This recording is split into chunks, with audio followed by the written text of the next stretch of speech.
welcome to Rabbi Rashi Foundation.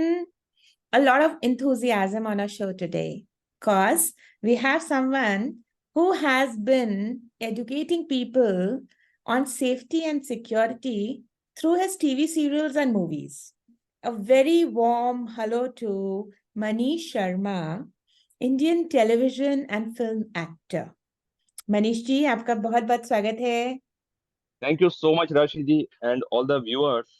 आप सबको मेरा प्यार भरा नमस्कार.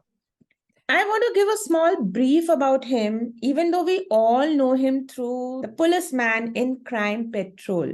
But still, I want to tell everyone, Manish Sharma is the Indian television and film actor, popularly known as playing a police officer in Crime Patrol. He has done many shows on television, and his most popular names are Crime Patrol, CID, Balika Vadhu, Bhabi, Shri Krishna, Om Namah Shivaya, Devo Ka Dev Mahadev, and Dharam Kshetra. Some of his films have been Berlin, Chor Nikal Ke Bhaga on Netflix, A Baby directed by Neeraj Pandey, Satrangi, Parachute. Then there is this web series Powder on Netflix with Yash Raj Productions. I'm sure इन्होंने और भी बहुत सारा काम किया हुआ है, and we are so grateful for him to have it on our show today. Thank you so much Manish जी कि आपने टाइम निकाला हमारे लिए. Thank you so much Rashi ji for having me here. Okay, to start with Manish, आप मेरे को बताओ, how did you start? What has been your journey? बस आप यूँ समझ लीजिए, एक अमित जी का एक गाना था ना, उसकी एक लाइन थी, हर पिक्चर देख के सोचा मैं भी एक्टर बन जाऊं. किस्मत ने घुमाया, वो मुंबई पहुंचाया.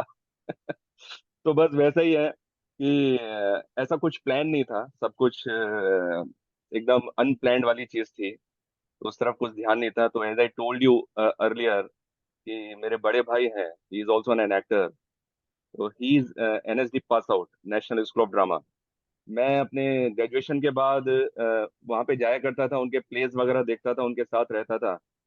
तो ये मेरे लिए एक प्लस पॉइंट था कि मैं एनएसडीएन ना होते हुए भी मैं वहाँ पे उनकी चीज़ें देखता था. तो ये जो चीज़ थी मुझे बहुत फैसिनेट करती थी. I should join the film industry, तो मैं कर सकता हूँ, मुझे ऐसी फीलिंग आती थी. तो वहाँ से ये जर्नी स्टार्ट हुई. तो जैसे ही मैंने उनको बताया, तो he said okay fine, come to Mumbai. So I have born and brought up in Hathras, अगर आपने नाम सुना हो. और तो मेरी पैदाइश वहीं की है, मेरा जन्म वहीं हुआ है, स्कूलिंग वहीं से है. तो सब कुछ सारा कुछ वहीं पे था. तो मैं बीच में कहीं एक थॉट आया था कि मैं स्पोर्ट्समैन भी रहा हूँ काफी. तो I used to play cricket, I used to play hockey. Hockey state level खेला हुआ था मैंने. तो एक कहीं ना कहीं एक ये था कि यार, हाँ मतलब अ, मुझे स्पोर्ट्स में जाना है. तो जब मैंने हॉकी स्टेट लेवल खेला, तो मैं नैनीताल गया था खेलने के लिए. तो वहां के बाद फिर जब मैंने सोचा कि मैं एक लखनऊ स्पोर्ट्स कॉलेज होता हुआ करता था, आई थिंक अभी भी होगा. तो आई थॉट कि वहाँ मैं एडमिशन लेता हूँ. बट उस समय हॉकी की कंडीशंस उतनी अच्छी नहीं थी इंडिया में. So I drop that idea. In between ये सब शुरू हो गया था कि मैं दिल्ली जाता था और एनएसडी में जाके बैठता था, और ब्रदर को देखता था वो सारी चीजें करते हुए, एक्टिंग करते हुए, प्लेस वगैरह देखता था. तो वहां से फिर ये आइडिया क्लिक हुआ कि चलो यार, लेट्स डू इट. और कहीं ना कहीं एक थॉट ये दिमाग में था कि कुछ ऐसा करना है कि जहाँ से मुझे एक पब्लिक रिकग्निशन मिले. मेरा वो 9 to 5 जो जॉब होती है, वो मुझे हमेशा लगता था कि यार मैं उसमें कहीं फिट होता नहीं हूँ. तो मैं क्या कर सकता हूँ. तो मुझे हमेशा ये लगता था कि यार कुछ ऐसा करो कि पब्लिक आपको रिकॉग्नाइज करें, आप पब्लिक फिगर बनो. तो मुझे या तो स्पोर्ट्स लगता था, और या मुझे फिर ये लगती थी. तो स्पोर्ट्स वाला आइडिया ड्रॉप हुआ. Then I started this journey. So I came to Mumbai with him only. So I am whatever I am just because of him. So much of humbleness. आप कुछ अचीव कर लेते हो लाइफ में, लेकिन फिर भी आप हम्बल रहते हो. I think that is a sign of growth. And that is what Manish Sharma is, this is a great message that you're giving to our listeners. And this is beautiful. Okay, Manish, आप मेरे को बताओ, आपका ये बड़ा famous show है crime petrol, तो Yeah, and बहुत सालों से भी है, it's like it's the and lot of it's I think it's a great show with viewers. yeah, So yes. so how did you bag it? कैसे मिला और कैसी जर्नी थी और कैसे एक्सपीरियंस रहा है? जहाँ तक as far as Crime Patrol की बात है, it's been a beautiful journey. ऐसा सोचा नहीं था कि इस तरह का कुछ हो जाएगा, क्योंकि जनरली क्या होता है कि you get recognition through some daily soap kind of thing, Hmm. और इफ यू डू फिल्म्स, आप एपिसोडिक सीरीज करते हैं, तो आपको उतना रिकॉग्निशन नहीं मिलता है, because you are not you know visible every day. तो आप कभी आते हैं किसी एपिसोड में, किसी एपिसोड में नहीं आते हैं। Like I use to do CID, तो एक एपिसोड में मैं बन गया क्रिमिनल, अब उसके 5-6 एपिसोड के बाद दे विल रिपीट मी। वो कंटिन्यूस नहीं होता है, you are not in every episode. तो एक एपिसोडिक शो में रिकॉग्निशन मिलना बहुत डिफिकल्ट होता है। तो बट बाई गॉड्स ग्रेस, और जो भी हमारे फैंस हैं, जो भी क्राइम पेट्रोल को चाहने वाले हैं, उनका thank you so so much कि वो इतना प्यार मिला, इतना सम्मान दिया। और जहाँ तक इसको मिलने वाली बातें हैं, तो ये बड़ी अजीब सी दास्तान है। मुझे कुछ पता भी नहीं था कि क्राइम पेट्रोल जैसा शो आता है। दो ये पहले 2005-6 में सिनेविस्टा ने प्रोड्यूस किया था, तो तब मैंने इसका एक एपिसोड शूट किया था। That time I to go Mumbai and go, come and go आना जाना लगा रहता था Mumbai. I was not staying permanently है। तो एक एपिसोड मैंने कर लिया था, उसके बाद मैं भूल गया उसको। अगेन ये कब शुरू हो गया मुझे पता नहीं चला। तब तो मतलब उस तरह का क्राइम पेट्रोल था नहीं, वो एक अलग ही चीज थी। तो मुझे सडनली एक फोन आया कि आप क्राइम पेट्रोल करेंगे। तो मैंने कहा यार ये क्राइम पेट्रोल कौन सा शो है? तो बोलते ये अभी सोनी पे आता है, अभी स्टार्ट हुआ है, तो if you are interested please come for audition. तो मैंने कहा यार कब से टेलीकास्ट हुआ है? तो पता ही नहीं चला। यानी इट्स एन एपिसोडिक शो, और इसको अभी हो गए हैं 3-4-5 महीने हो गए हैं। तो ठीक है, आता हूँ मैं। अब जब मैं वहां पहुंचा, तो the person who called me, उनके साथ मैंने पहले काम किया हुआ था कहीं पे, बट हम लोग कन्वर्सेशन में नहीं थे। बट कहीं ना कहीं उनको कुछ लगा होगा कि मैं उस रोल में फिट बैठता हूँ, तो ही कॉल्ड मी। तो मैं गया वहां पे, तो वो कॉप का रोल नहीं था, वो क्रिमिनल का रोल था। तो वहां पे ऑडिशन दिया, सब कुछ चीजें हुई। वो एपिसोड में मुझे चांस नहीं मिला, किसी और एक्टर को कास्ट किया गया। उसके नेक्स्ट एपिसोड में मेरा कॉल आ गया कि यू आर फाइनल, तो you are doing this episode. तो उसमें भी मैं क्रिमिनल ही था। तो काफी टाइम तक ये आई थिंक 2009 या 10 की बात है, this is how this journey started. तो मैंने क्रिमिनल किया, फिर कभी मैं भाई बनता था, कभी विक्टिम का भाई बनता था, कभी मैं कोई क्रिमिनल है उसका दोस्त बनता था, कभी मैं किसी को मरवाता था, कभी मैं खुद मारता था। क्योंकि तब उतने कॉप्स नहीं थे उसमें, वो सिर्फ एक स्टोरी चलती थी। फिर धीरे धीरे धीरे कॉप्स का उसमें रोल बढ़ने लगा, स्टोरीज कॉप्स के पॉइंट ऑफ व्यू से आने लगे। तो बाय 2012-13 ये पूरा एकदम रिवर्स हो गया। कॉप्स की उसमें बहुत ज्यादा इन्वॉल्वमेंट हो गई। स्टार्टिंग कॉप से होती थी, एंड भी कॉप से होता था, पूरी एक इन्वेस्टिगेशन जर्नी होती थी। तो इसमें क्या है, सीजन्स होते थे, हर 3-4 महीने में सीजन्स होते थे।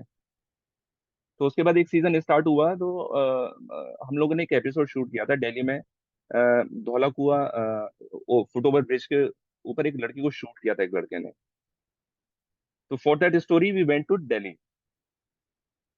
तो वहां से फर्स्ट टाइम मैंने एक क्राइम ब्रांच ऑफिसर का रोल प्ले किया। तो समहाउ जो उनके डायरेक्टर्स हैं, जो प्रोड्यूसर थे, जो मेकर्स थे, सुबू अय्यर साहब, उनको मेरा काम अच्छा लगा। तो उन्होंने मुझे फिर वो कॉप के रोल में कंटिन्यू करना शुरू कर दिया। And from 2013 I think fix हो गया कि आई डू कॉप ओनली। तो वहां से फिर ये जर्नी कब स्टार्ट हो गई और कैसे हो गई, ये सब कुछ इट हैपेंड ऑटोमेटिकली, कुछ भी ऐसा डेलिब्रेट नहीं था। वो एक बनती चली गई और अचानक से लोगों को बहुत अच्छा लगने लगा show, because it was real crime, real story based show. तो सब कुछ एकदम ओरिजिनल था, कुछ भी वैसा नहीं था कि फिक्शनल है।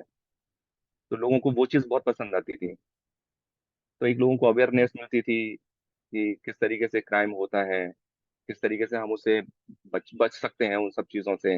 लोगों को एक एजुकेशन भी देता था कि किस तरीके से हम अपने आप को एक उसमें होने से बचा सकते हैं, कि आपके साथ कुछ गलत होने जा रहा है तो आप कैसे बच सकते हैं।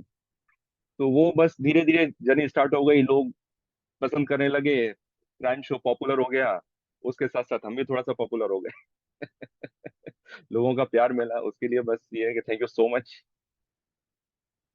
थोड़ा पॉपुलर तो मैं नहीं बोलूंगी आपको, काफी पॉपुलर हो आप। एंड कल जब आपसे बात हुई तो मैंने सोचा, क्योंकि नॉर्मली मैं इतना व्यस्त रहती हूँ, तो I normally I am not a TV person, मैं नहीं देखती हूँ। पर रात को कल मैंने बैठकर इंटरनेट पे आपके सारे चेक किया, I was doing research, this is amazing and you are so good. तो अभी आपने मेरे को बोला कि आपने पहले एक क्रिमिनल का भी आपको ऑफर मिला and then you became a cop. तो यस। जो माइंड शिफ्ट होता है as an actor, because you have not, like you as you told me कि इतना आपके ऐसे एनएसडी आपने नहीं किया इनिशियली, एंड हाँ, तो ये माइंड शिफ्ट की क्या कला होती है, आप हमारे लिसनर्स को बताओ कैसे कर लेते हो। माइंड शिफ्ट की ऐसी कुछ कला नहीं है, आई थिंक। ये सारा जैसे हम लोग एक्टिंग में सीखते हैं, शायद कहीं ना कहीं मैं एनएसडी में जाया करता था, मैं अपने भाई को देखता था एक्टिंग करते हुए। वो सारी चीजें कहीं ना कहीं हो सकता है आपके सबकॉन्शियस माइंड में बैठती हैं, वो चीजें आती हैं।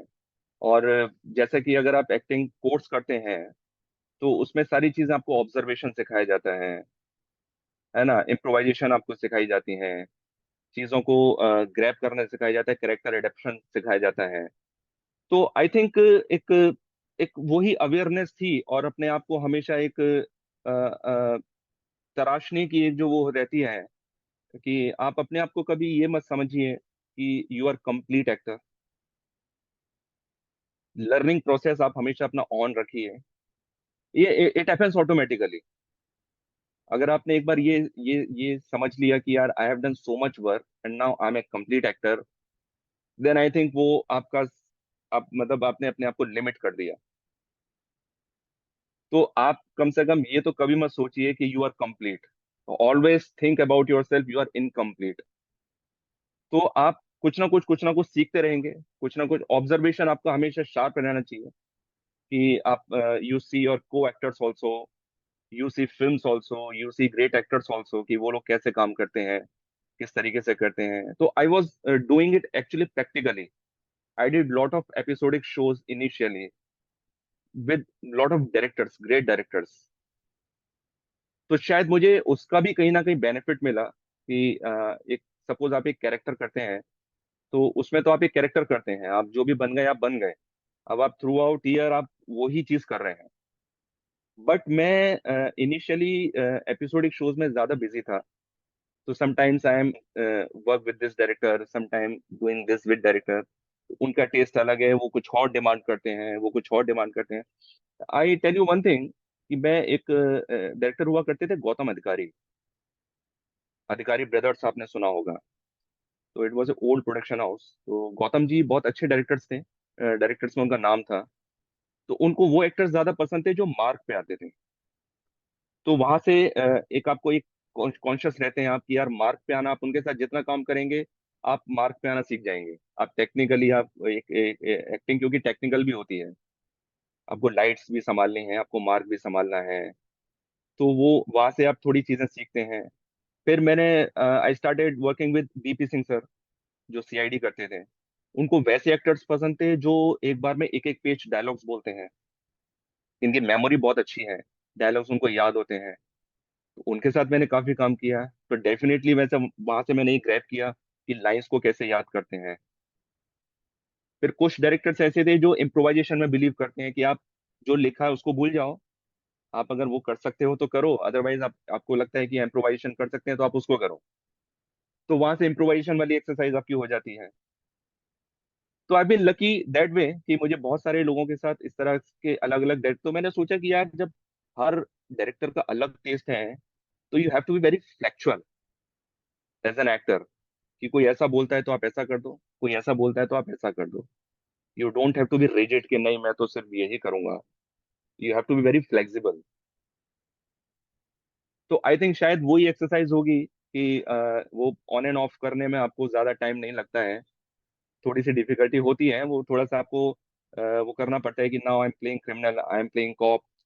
तो it just a matter of common sense I think कि मैं कभी मुझसे कोई पूछता है तो मैं उसको ये जरूर बोलता हूँ कि अगर आप एक कॉमन सेंस लेके एक्टिंग करते हैं ना, तो आप खराब एक्टिंग तो नहीं करोगे एटलीस्ट। क्योंकि अच्छी एक्टिंग की तो कोई लिमिट नहीं है, बट आप खराब एक्टिंग नहीं करोगे अगर आप एक कॉमन सेंस के साथ आप जाओगे तो बस ऐसा है कि बस हो जाती हैं चीजें, इतना एक एक्सपीरियंस भी मायने रखता है आपका। एज ए न्यू कमर आप बहुत सारी चीजें नहीं कर पाते हैं, बट जैसे जैसे आप काम करते जाते हैं, आप सीखते जाते हैं, उसके बाद चीजें थोड़ा सा आपको समझ में आ जाती हैं कि अच्छा अभी मैं ये रोल कर रहा हूँ तो मुझे किस तरह से प्रिपरेशन करनी है। Now I am playing this role, तो मुझे इस तरह से प्रिपरेशन करनी है, वो कैलकुलेशन थोड़ा बहुत आ जाता है आपको। ये तो बड़ा इंटरेस्टिंग है, एंड आई थिंक कि कोई भी काम करो, कॉमन सेंस आई थिंक जरूर लगानी चाहिए, चाहे आप बिजनेस करो चाहे आप एक्टिंग करो, you know. Yes yes yes yes yes. I think बहुत ही वैलिड पॉइंट है कि आपके लिए भी ये एक बिजनेस ही है, because that's a passion, you know, to act. हाँ हाँ हाँ। So this is beautiful. अच्छा, आपने और भी इतने सीरियल्स किए हैं, जैसे बालिका वधू, भाभी, श्री कृष्णा, ओम नमः शिवाय।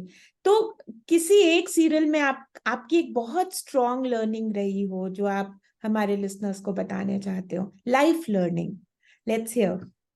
स्ट्रॉन्ग लर्निंग तो क्राइम पेट्रोल से ही मुझे बहुत मिली है।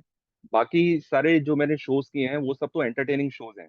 लाइक ओम नमः शिवाय हो गया, तो आई प्लेड रावण सेन मेघनाथ। आई श्री कृष्णा में मैंने कृष्ण के बेटे प्रद्युम्न का कैरेक्टर किया था।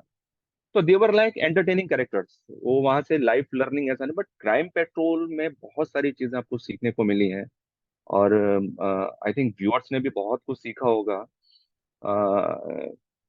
कि क्राइम करना बहुत इजी है। आपको क्राइम करना बहुत इजी है, एक फ्रैक्शन ऑफ सेकंड्स में आपने किसी के साथ कुछ गलत कर दिया, बट उसके बाद की जो आपकी जो लाइफ चेंज होती है ना, वो आपको जिंदगी भर परेशान करती है। Because crime never page. ये आदमी को हमेशा याद रखना चाहिए कि एक एक फिट ऑफ एंगर में, एक गुस्से में या उसमें आदमी कभी किसी को मार देता है या लड़कियों के साथ कुछ गलत कर देता है, कुछ कर देता है, बट उसके बाद फिर आप सोचो कि आप बच जाओगे, इट्स नॉट पॉसिबल। मैंने ऐसे ऐसे केसेस सॉल्व किए हैं, आई मीन सीरियल में, कि जो 10 10 15 15 साल बाद भी लोग पकड़े गए हैं।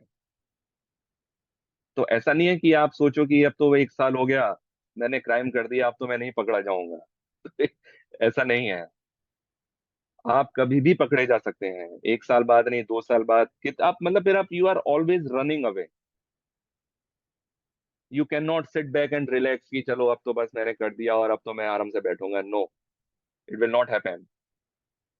बहुत बड़ा लेसन मिला। और किस तरीके से आप अपने अपने आप ऊपर पेशेंस रखें, अपने एंगर पे पेशेंस रखें, आपको चीजों को आगे बढ़ाना चाहिए। तो you should never commit a crime.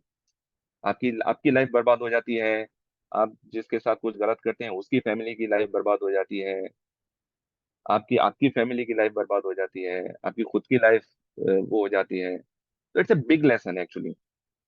Very well said, you know, and I think एक पब्लिक फिगर के लिए बहुत जरूरी है कि वो लिसनर्स को, व्यूअर्स को, पब्लिक को राइट लेसन दे, एक यस। राइट आदर्श बने। एंड आई हाँ। Think that is, you know, he's actually living a life of a police cop, you know. This is wonderful. Okay, okay, Manish ji, आप मेरे को बताओ, आपने मूवीज भी की हैं, काफी वेब सीरीज की हैं, तो यस। मूवीज में और टीवी सीरियल में क्या डिफरेंस आपको लगता है, and you know what has been your learning over there? Movies में ये है कि वो स्लो पेस है, और अपना जो डेली सोप्स हैं ये एकदम फास्ट है। आपको बहुत जल्दी जल्दी चीजें करनी है, बहुत जल्दी जल्दी आपको काम करना है। मूवीज में आपको बहुत पेशेंस के साथ आपको परफॉर्मेंस देनी है, कोई भागम भाग नहीं है, कोई बजट का कोई इशू नहीं है। यहाँ पे सीरियल्स में, टेलीविजन में बहुत लिमिटेशंस होती हैं एज एन एक्टर, कि आप बहुत ज्यादा लिबर्टी नहीं ले सकते हैं। मूवीज में क्या है, आप एज एन एक्टर अपने आप को एक्सप्लोर कर सकते हो। आप जितना अच्छा आप एक्ट कर सकते हो, जितना अच्छा आप टेक दे सकते हो, you are allowed to do that. वहाँ कोई ऐसा नहीं है कि यार अरे नहीं, बहुत अभी बजट बढ़ जाएगा, बहुत ये हो जाएगा, बहुत वो हो जाएगा। नहीं नहीं, वैसा नहीं। आप अगर अच्छा टेक दे रहे हो, आप अच्छा काम कर रहे हो, तो वो उसके साथ वो चलते हैं, मतलब वो एक्टर के साथ रहते हैं। टेलीविजन में वैसा नहीं है। टेलीविजन में बहुत लिमिटेड चीजें, आपको एक टाइम पीरियड में आपको चीजें खत्म करनी है, एपिसोड टेलीकास्ट होना होता है। तब वो तो आप मतलब आप कर सकते हो, बट उतनी लिबर्टी नहीं है जितनी फिल्म्स में है। तो बस वो है। बाकी एक्टिंग का मजा दोनों में अपना अपना अलग है। दिल्ली सोप की अपना एक अलग एंटरटेनिंग चीज है, और फिल्म्स में काम करने का एक अलग मजा है। Nice. Okay, so you just mentioned that you have done a movie with Akshay Kumar also, what movie yes, was that? Baby baby. Baby. Tell us about that movie. How was the experience working with him? वो बहुत अच्छा था। और उसमें ये था कि मैं जब सेट पे पहुंचा, तो डैनी साहब मेरे साथ में थे। डैनी साहब, the villain, the super villain. तो उनके साथ मेरा सीन था। अक्षय सर भी साथ में थे। तो मैं, मेरा ड्रेस का कुछ प्रॉब्लम हो गया था, तो मैं थोड़ा सा लेट पहुंचा। तो मैंने बोला, sir sorry I am late. तो बोलते नहीं नहीं, हमें पता है आपकी ड्रेस का कुछ प्रॉब्लम हो गया था। तो but they were very humble, both the actors. और डैनी साहब ने तो मतलब काफी देर मुझसे ऐसे बात की जैसे पता नहीं मुझे कितने सालों से जानते हैं। तो मैं, आई वॉज अमेज्ड। मैंने कहा यार, मतलब इतना हम्बल, इतना इतना काम करने के बाद इतने बड़े एक्टर और इतने हम्बल हैं। अक्की भाई ने भी अच्छे से रेस्पॉन्स किया, बात की, सब कुछ किया। तो मैं ये सोच रहा था कि यार जब इतने बड़े एक्टर हैं, ये इतने हम्बल हैं, तो अभी तो हमारी तो जस्ट शुरुआत है। तो हमें क्या जरूरत है हवा में रहने की या वो रहने की। तो मुझे वो ये कि लेसन मिला कि यार वॉट एवर यू आर, एक मतलब आपको हमेशा, you should be always humble.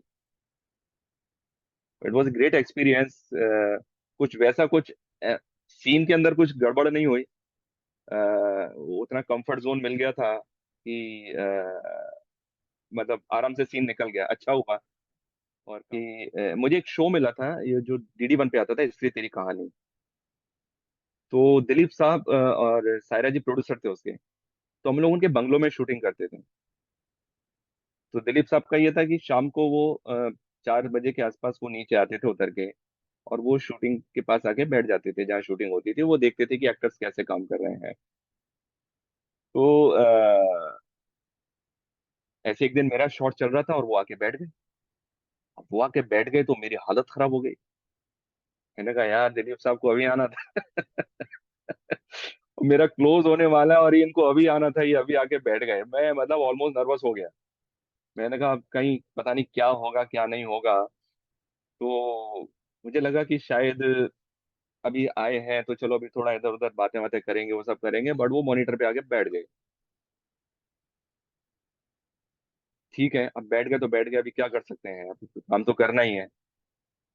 तो क्लोज हुआ मेरा, डायरेक्टर ने ओके किया, मैं थैंक गॉड बोला। फिर मुझे लगा कि शायद दिलीप साहब की तरफ से कोई रिमार्क आएगा कि भाई आप इसको ऐसा कर दो, भाई आप इसको ऐसा कर दो। तो कुछ आया नहीं। 2-3 मिनट का ब्रेक लिया, कुछ आया नहीं। वो अपना कुछ अपना सोच रहे थे। तो तभी मैं उनके पास आके बैठा। तो उनका नाश्ते के लिए चाय और बिस्किट्स आते थे। तो जैसे ही वहां पे आया, तो मुझे बोलते हैं, लीजिए जनाब। तो अब उन्होंने बोला तो मैं थोड़ा सा वो हो गया। मैंने कहा यार, अब दिलीप साहब ऑफर कर रहे हैं, दिलीप साहब, मतलब लोगों को नसीब नहीं होता उनसे मिलना। और आज मतलब ये लकीली, बाय गॉड ग्रेस, मेरा लक कहिए, जो भी कहिए, ऊपर वाले का आशीर्वाद या जो भी है, मैं आज उनके पास बैठा हूं और मुझे ऑफर कर रहे हैं वो। तो मैंने बोला कि अगर मैं ये अभी चाय का बिस्किट, चाय ये बिस्किट जो भी है मैं लेता हूँ, तो ये बदतमीजी हो जाएगी। कि एक बार बोला और एक बार में ये शुरू हो गया। और अगर मैं नहीं लेता हूँ तो ये तौहीन हो जाएगी कि अच्छा दिलीप साहब ने ऑफर किया और मतलब इसने, उसने वो नहीं किया, ये उन्होंने बिस्किट लेने के लिए बोला और इसने बिस्किट नहीं लिया, कहीं ऐसा ना उनको बुरा लग जाए। तो मैं वो कॉन्फ्लिक्ट में था, क्या करूं क्या नहीं करूं, बिस्किट उठाऊं कि नहीं उठा बिस्किट। तो सडनली क्या हुआ कि बस ये कि एक सेवियर की तरह मेरे जो डायरेक्टर थे वो आके बैठ गए। तो वो आए तो उन्होंने, दिलीप साहब ने उनको भी बोला कि भाई लीजिए, आप भी लीजिए। तो अब उनके साथ तो उनका रेपो काफी पुराना था, क्योंकि पिछले 3-4 महीने से वो लोग शूट कर रहे थे। तो जैसे ही उन्होंने बिस्किट उठाया मैंने भी झट से एक बिस्किट उठा लिया। मैंने कहा चलो यार, ये बच गए हैं। अब उनके साथ साथ अब ये नहीं लगेगा कि यार मतलब एक बार में ही मतलब ऐसा कर लिया दिलीप साहब के सामने, यार थोड़ा सा तो मना करना चाहिए था ना। तो मतलब मुझे ये लगा कि बड़े लोग, जितने भी बड़े लोग होते हैं ना, बड़े एक्टर्स होते हैं, दे आर सो हम्बल। हमें ऐसा लगता है कि यार ये बहुत अंदर से बहुत वो होंगे, स्ट्रिक्ट होंगे या बहुत हार्श होंगे, बट ऐसा होता नहीं है, दे आर वेरी हम्बल। तो वहां से एक ये बड़ी सीख मिली कि you should always be humble, you should be always thankful to God and to all your fans, जिनकी वजह से आप हैं। तो ये एक बड़ा लेसन वहां से मिला था मुझे। And I think it's because of his humbleness also that he's with us today. We are also very small, but he's been so kind. And a call pay, he was available, and this is so. I think this is a great lesson for us also. This is wonderful, Manish ji. अच्छा, TV serials की जहां बात होती है, हम देखते हैं आजकल रोज नए नए यंगस्टर्स वो आ जाते हैं इंडस्ट्री में, एंड सर्वाइव नहीं कर पाते हैं। कई लोग सर्वाइव कर जाते हैं। क्या मंत्र होता है to survive in this industry आपके हिसाब से? इंडस्ट्री में सरवाइव करने का सिर्फ एक ही मंत्र है कि आपके अंदर वो पैशन और वो जुनून होना चाहिए, वो पागलपन होना चाहिए। क्योंकि आज की डेट में बहुत ज्यादा कंपटीशन है, और सोशल मीडिया आने के बाद तो कंपटीशन और भी ज्यादा बढ़ गया है। पहले तो ये होता था कि आपको, if you want to be an actor, you have to come to Bombay, otherwise आप काम नहीं कर पाओगे।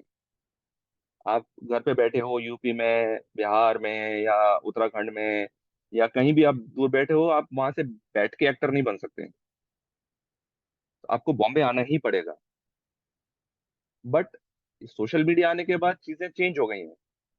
अभी लोग मेल्स कर देते हैं अपने ऑडिशंस, सोशल मीडिया पे भी अपने टैलेंट्स दिखाते रहते हैं, और everybody is on social media.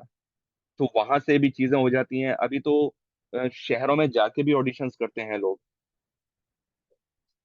कभी कहीं बेंगलोर जा रहे हैं, कभी हैदराबाद जा रहे हैं, कभी दूर दूर, मतलब जहाँ लोग नहीं पहुंच पाते हैं अभी, वो वहां भी ऑडिशन के लिए चले जाते हैं। तो अब वो जरूरत नहीं है कि आपको मतलब बॉम्बे आना पड़ेगा एक्टर बनने के लिए। तो कंपटीशन बढ़ गया है। बट इसके लिए, इस लाइन के लिए एक जुनून, एक पैशन होना बहुत जरूरी है।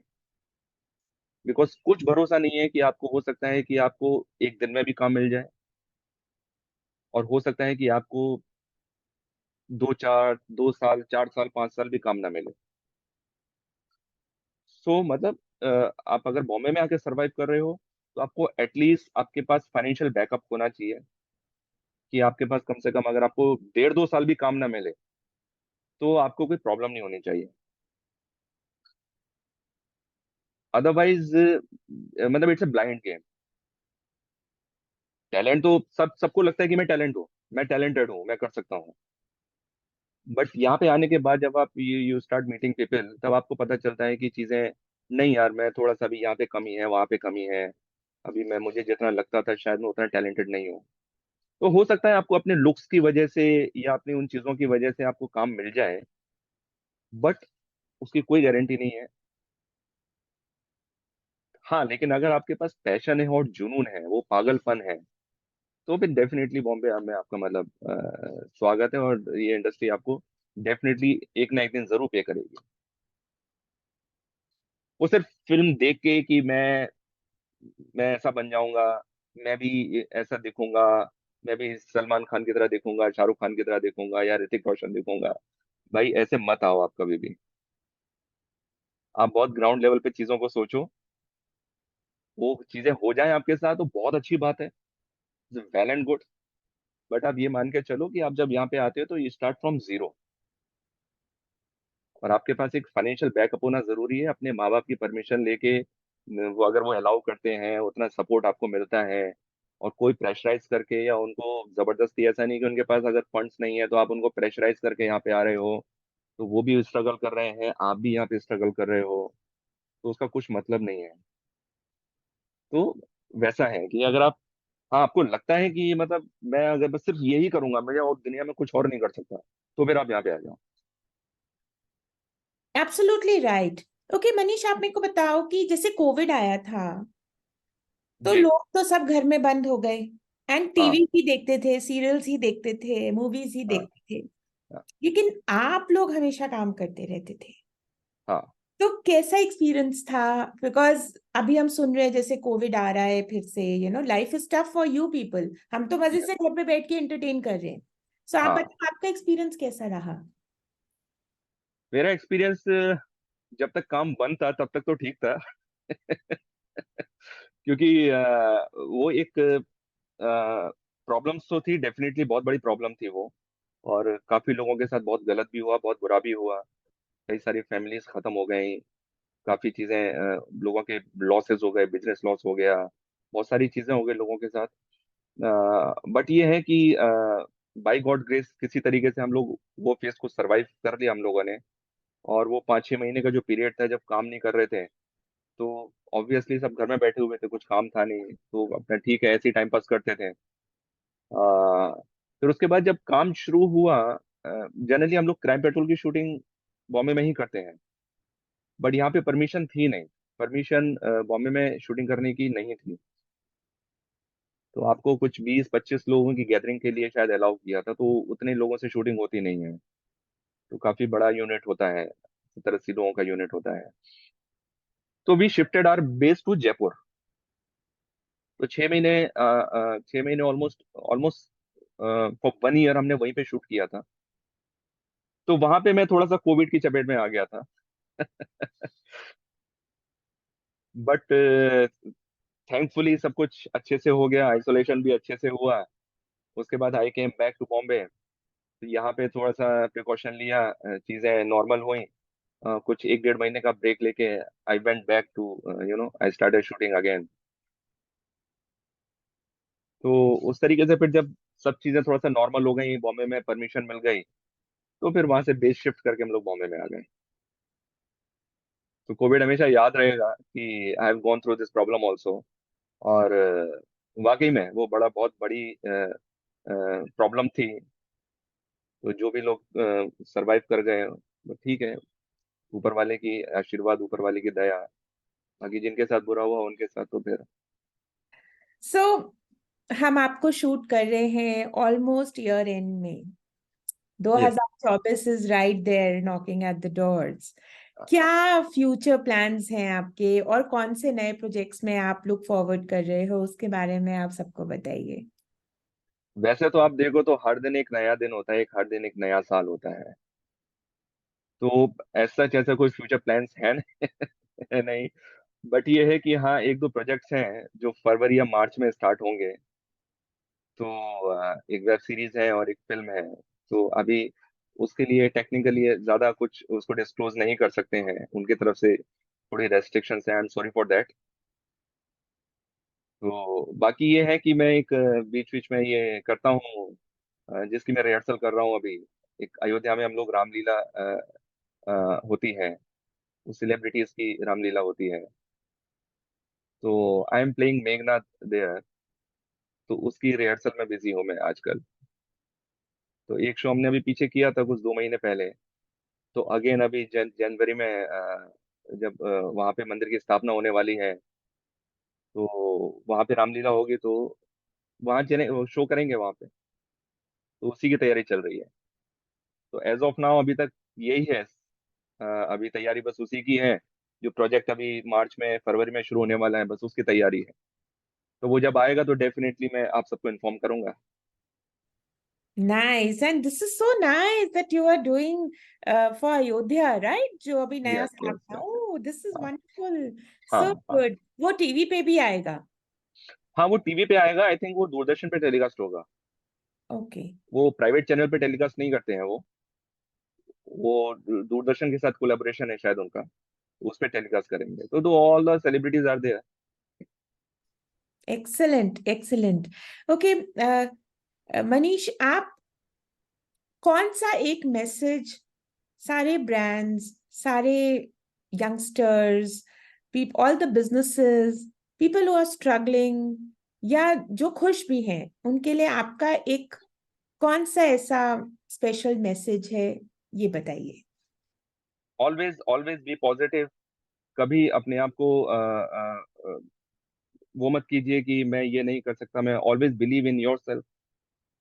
हमेशा काम करते रहिए, मेहनत करते रहिए, और आपके जितने भी एल्डर्स हैं, बड़े हैं, उनको उनको रिस्पेक्ट दीजिए, उनके साथ चलिए, उनकी उनकी गाइडेंस लीजिए, और ऊपर वाले पे भरोसा रखिए कि सब कुछ अच्छा होगा। Always be positive. कभी भी ये थॉट अपने दिमाग में मत लेके आइए कि नहीं यार, आज नहीं हो रहा है तो मैं ऐसा हूँ, या मैं नहीं कर पा रहा हूँ, या नहीं हो पाएगा। Never think about that. अगर आप हार्ड वर्क करते हैं, और आप आपके अंदर वो पैशन है, वो जुनून है, तो you will definitely gain success one day. I am sure about it.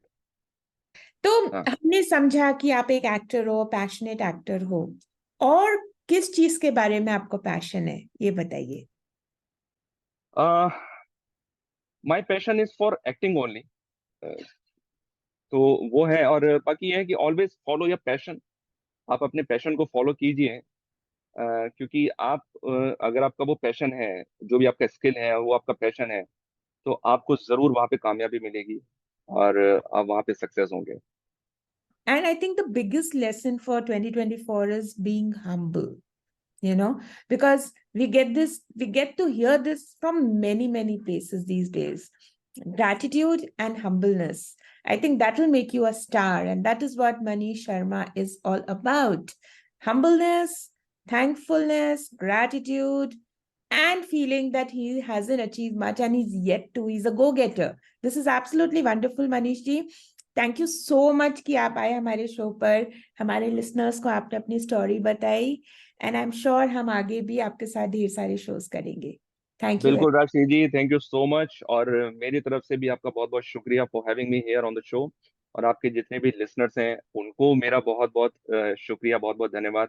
प्यार भरा नमस्कार, and all the very best to all of you.